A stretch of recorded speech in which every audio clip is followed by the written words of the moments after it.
Juliet finally tells Camille everything. She admits she knows about the mysterious voice and reveals that children are still alive in Silo 17, children she promised she would return for.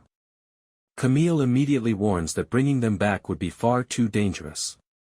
Juliet refuses to back down, pointing out that people in the silo already view her almost like a living founder.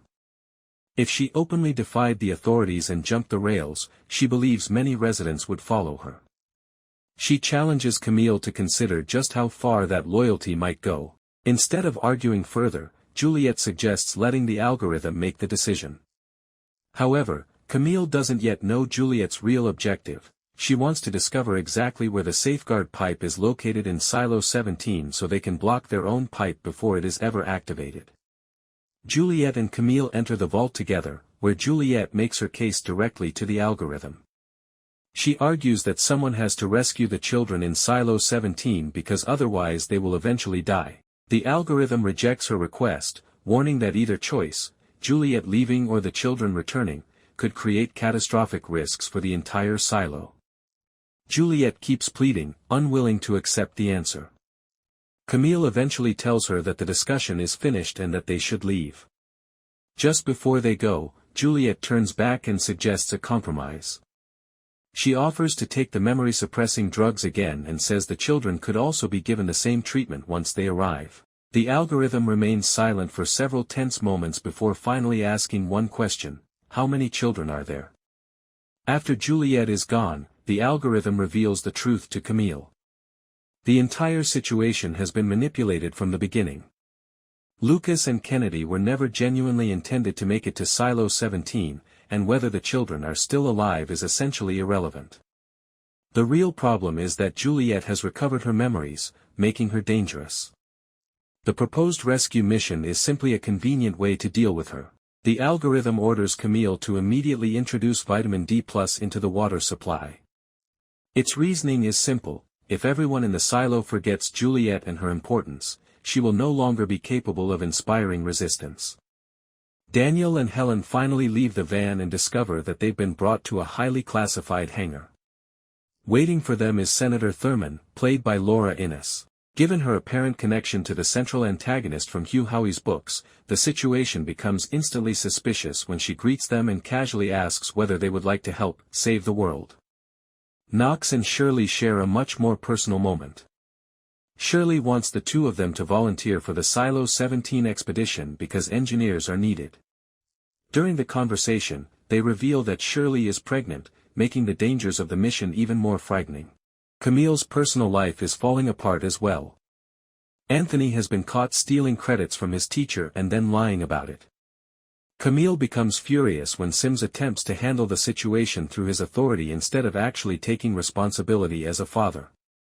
Sims also confronts Camille about having him followed. She calmly warns him that whatever secret he is hiding, she will uncover it, and once she does, she intends to act. Camille reaches her breaking point and turns to the algorithm for reassurance. She admits that she feels as though she is failing simultaneously as a wife, mother, and head of IT. The algorithm responds with cold, clinical encouragement, telling her that she is capable and reminding her that emotions are not necessarily facts. The exchange is especially unsettling because its detached, therapeutic language feels disturbingly similar to modern AI chatbots. As Hank and Paul continue investigating Orla Kent's murder, they pressure Emerson into retrieving old recordings from a secret surveillance room that was supposedly shut down under the new pact. The footage raises even more questions. Glenda Harwood is seen near the mines during the gas attack intended to flush out Lucas, yet she somehow appears in supply at the very same time. The apparent contradiction only deepens the mystery surrounding what is really happening. Camille officially rejects Juliet's request to send Knox and Shirley to Silo 17. Following the algorithm's instructions, she explains that losing the two engineers would increase the overall danger to the silo by 34%. The algorithm therefore demands replacements. With no other engineers she trusts, Juliet names Lucas and Kennedy instead, but she refuses to reveal their hiding place to Camille. Paul and Hank had questioned Knox about his father, and Knox reacted angrily.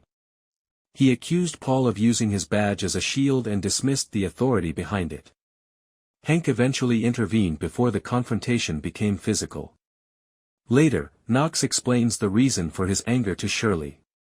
His father was a gifted engineer, but he repeatedly ended up in trouble for dealing in stolen goods. He cared more about that lifestyle than his family and would often return from time in the mines looking for another argument. Knox speaks much more warmly about his mother, remembering how hard she worked while still making time for him. He hasn't seen his father in years. The conversation gives Shirley a clearer understanding of why Paul's question struck such a nerve. She thanks Knox for opening up but reminds him that a young woman has been murdered and Paul needs their assistance. Camille gives a technician named Asa a disturbing order in IT, increase the amount of vitamin D being added to the silo's water while first shutting down the osmosis filtration system. After everything the audience has learned about the algorithm and Juliet's recovered memories, the instruction makes it clear.